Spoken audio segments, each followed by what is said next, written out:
Eliminating anxiety, quantum approach. हमारी जो modern day की ज़िंदगी है ना, उसमें कई सारे चैलेंजेस और प्रॉब्लम्स आते हैं हमारी पर्सनल और प्रोफेशनल दोनों डोमेन्स में। इन सारे इश्यूज़ को जो हम डील करते हैं ना, वो कई सारे डोमेन्स में स्ट्रेच करते हैं। जब भी हमारी लाइफ में कोई डिफ़िकल्टी आती है ना, उसको सॉल्व करने के दो डिस्टिंक्ट कॉम्पोनेंट हो सकते हैं। देखो, पहला है परसेप्शन और दूसरा होता है एक्चुअल डीलिंग। पहला होता है कि जो कोई प्रॉब्लम होती है आपको, तो आप उसको कैसे देखते हो, आप अपने रिसोर्सेज को कैसे यूटिलाइज करने के बारे में सोचते हो कि हाँ ये प्रॉब्लम हुई तो मैं उसको ऐसे डील कर लूँगा, उसके कॉन्सिक्वेंसेस के बारे में ऐसे कर लूँगा। और दूसरा होता है जब आप एक्चुअली डील कर रहे होते हो सिचुएशन से। ठीक है, अब ऐसा देखा गया है कि it is almost everyone's experience that dealing with a problem most often recruits all our resources effectively and usually brings to the fore even hitherto unknown abilities. यानी कि जब हम प्रॉब्लम से डील कर रहे होते हैं ना, तो हम में से कुछ ऐसी एबिलिटीज़ निकल के आती है बाहर जो हमें शायद पहले पता भी नहीं थी। होता है ना, स्ट्रेस में हम अच्छा परफॉर्म कर जाते हैं और अच्छा बेंचमार्क सेट कर देते हैं। तो वो क्यों होता है? क्योंकि डिफ़िकल्ट सिचुएशंस हमें फोर्स करती है कि हम ग्रो करें। ठीक है, और एक बार हमने उस प्रॉब्लम से डील कर लिया होता है ना, तो हमें इनफैक्ट सरप्राइज भी हो जाते हैं कि यार जो इतना चीज़ इतनी डिफ़िकल्ट लग रही थी वो हमने कर ली। ठीक है, अब ये एक ब्यूटीफुल लाइन बोल रहा है ऑथर कि anticipation of a problem is always worse than solving it and anticipation of a celebration is always more enjoyable than the actual celebration. Such a deep and good thing कि हम problem के बारे में जो anticipate करते हैं ना, वो उसे सॉल्व करने से भी ज़्यादा बुरा होता है। और हम जब भी एक्चुअल सेलिब्रेशन के बारे में सोचते हैं ना, तो उसका एंटिसिपेशन जो होता है वो हमेशा ज़्यादा इन्जॉयबल होता है बजाय एक्चुअल सेलिब्रेशन के।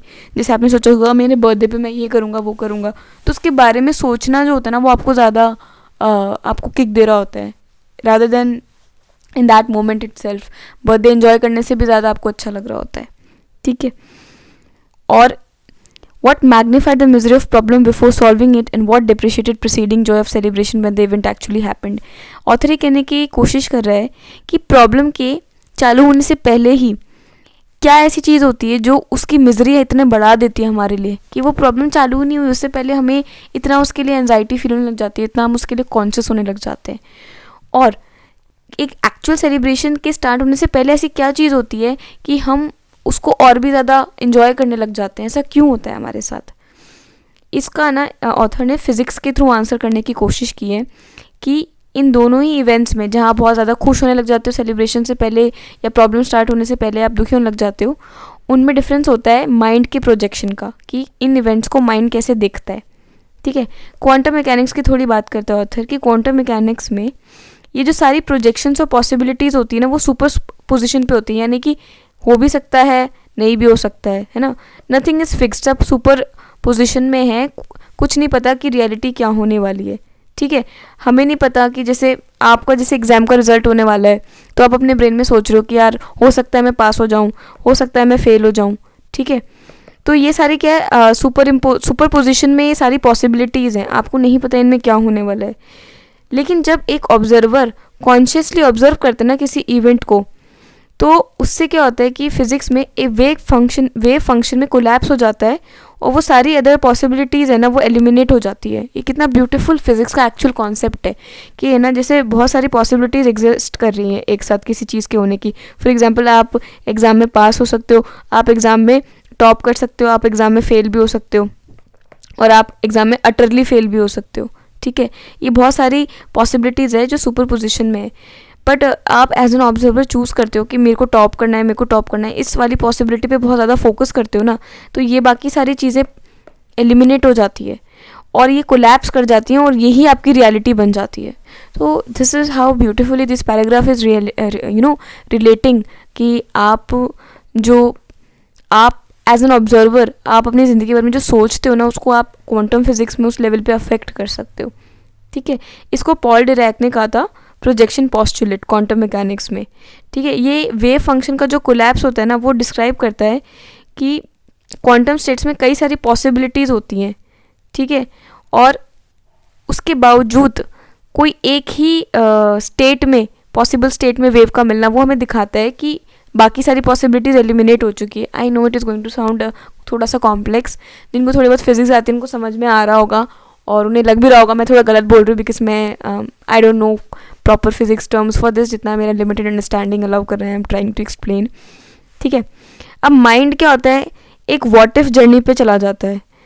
व्हाट इफ जर्नी पे जाने पे क्या होता है कि हम है ना कोई भी स्ट्रेसफुल इवेंट होने से पहले ही सारी पॉसिबिलिटीज़ को कंजर कर लेते हैं जो हमें फियर रिस्पॉन्स ट्रिगर कर देती है, ठीक है।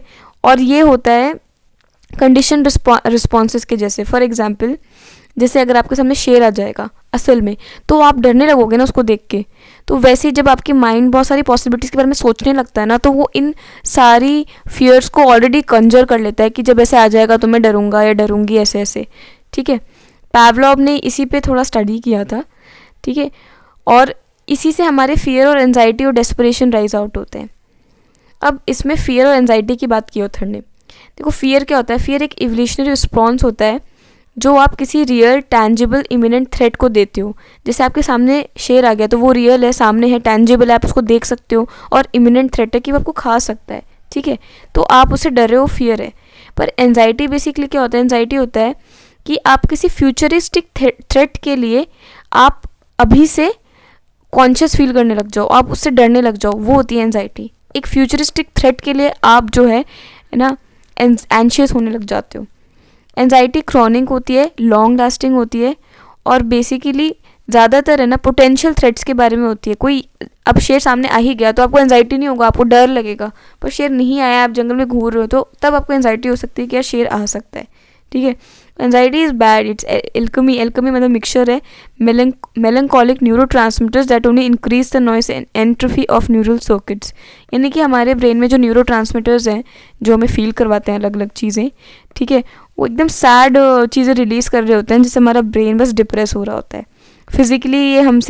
फिज़िकली हमारी बॉडी में ऑटोनॉमिक सिम्टम्स लेके आते हैं, विजिलेंस बढ़ाते हैं, इंसोम्निया बढ़ा देते हैं, और इसके अलावा साइकोसोमैटिक एलिमेंट्स को भी लेके आते हैं लॉन्ग टर्म में। अगर कोई बहुत ज़्यादा एंशियस रहता है ना बहुत लंबे टाइम के लिए, तो उसको कई सारी बीमारियां होने का डर रहता है, ठीक है। हमारे थॉट, बिलीफ और कन्विक्शन हमारी बायोलॉजी को मॉड्यूलेट करते हैं। हम जैसा सोचते हैं, हम जैसा बिलीफ रखते हैं, और जैसा हमारे कन्विक्शन होते हैं ना, वही हमारी बायोलॉजी शेप करता है, ठीक है।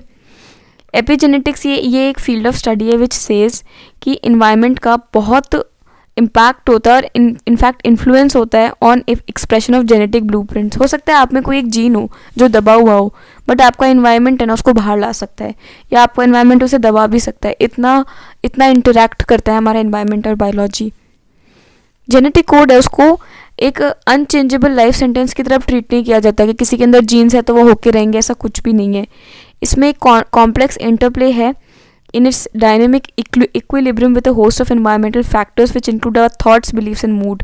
यानी कि आपके जीन्स जो हैं एट द एंड आपके थॉट्स, बिलीव्स और मूड से इम्पैक्ट होने के पूरे चांसेस रखते हैं, ठीक है।